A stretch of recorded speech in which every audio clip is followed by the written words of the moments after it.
Dr. Melissa Nyasha Chiyanike. Come on, you can do better.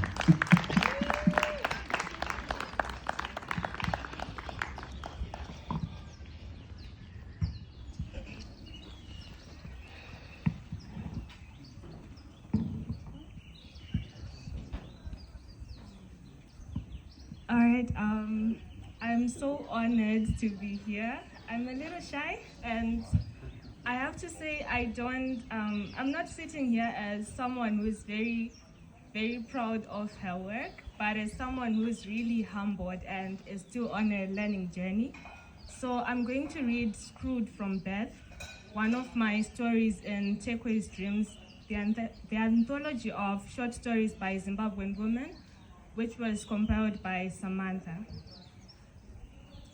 So I'll read. Slowly, the unpolished wooden coffin descended into the dusty pit, and it dragged with it all her hopes, dreams, and everything she had ever believed in.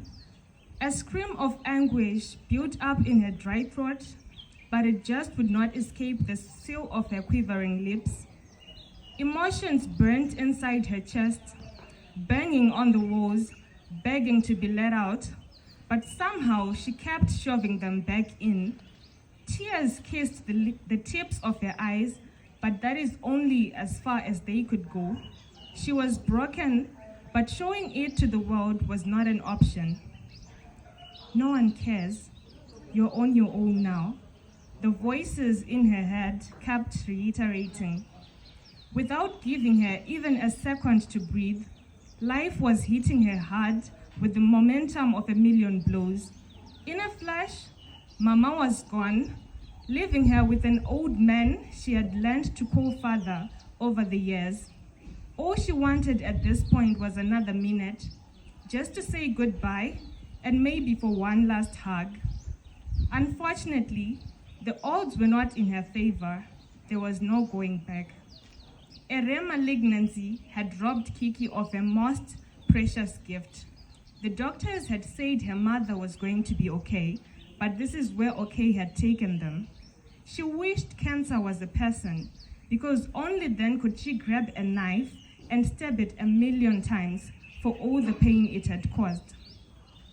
The unkempt, puny girl felt herself gradually drifting from reality to a place in her head where her mother was still alive and speaking.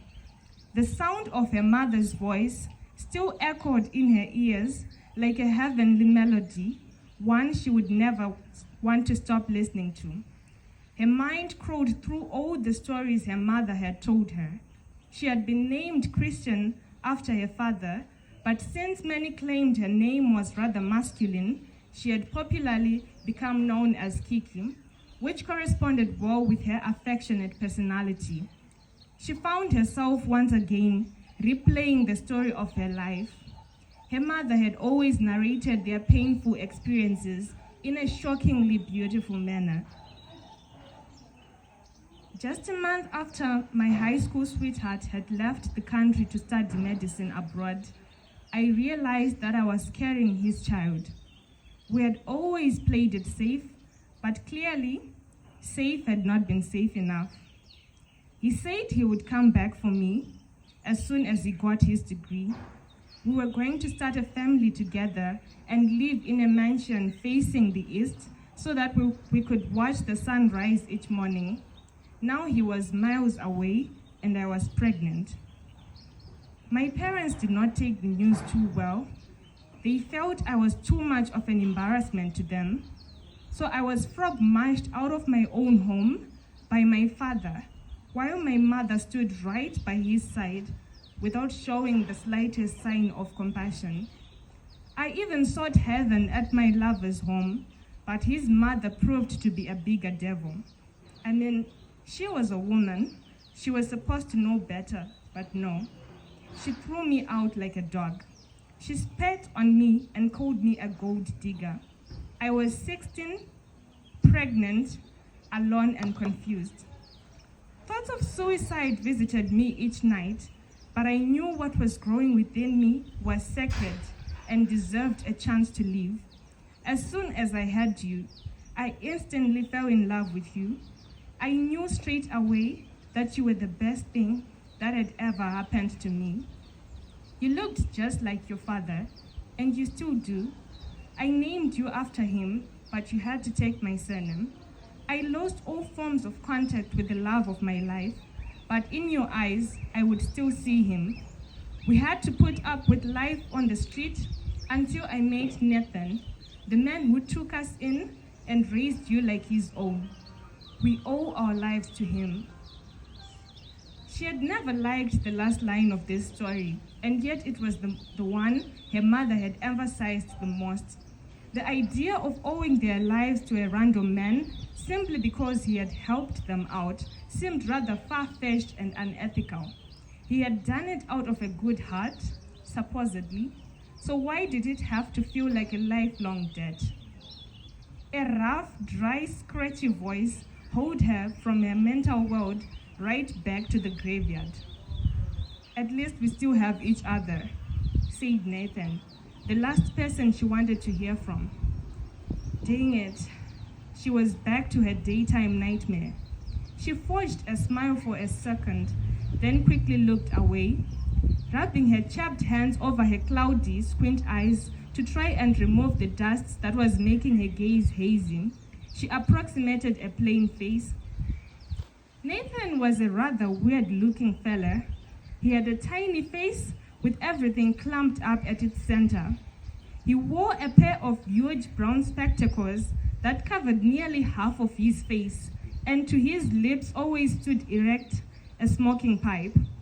A few gray hairs littered his balding, mottled scalp. Regardless of the weather, he was always muffled inside a heavy brown coat that matched his glasses. Occasionally, he would add on a brown bucket hat to his monotonous signature look. Having to call him Dad was the worst part for Kiki. This man was old enough to be a great-grandfather. Quite surprisingly, he still had the strength of a beast. Kiki knew very well that her mother never really loved this man, but she had been inured for survival. There was something about the old man that she never liked, but she could not quite put her finger on it. For all the years she had lived in the same house as Nathan, they'd never really had a proper conversation outside their random, short and awkward greetings. He barely spoke, but she occasionally heard him screaming at her mother late at night. Once she had been woken from her sleep by her mother's screams, and she had noticed the black eye the following morning. She had noticed several other strange bruises on her mother on different occasions. "Mind your business, young lady," her mother would always say whenever she tried to bring up the issue. Love hurts, she would always think, and there was no doubt she had no happiness in this place. Only one thing was certain at this point. Kiki was in for a rough ride. The days that followed did not fall far from Kiki's expectations. Fewer words were used in the house, and gestures emerged as the first language. Occasionally, she noticed Nathan staring mostly at her thoracic and gluteus areas, and this made her gut uneasy. She was tempted to reprimand him, but fell short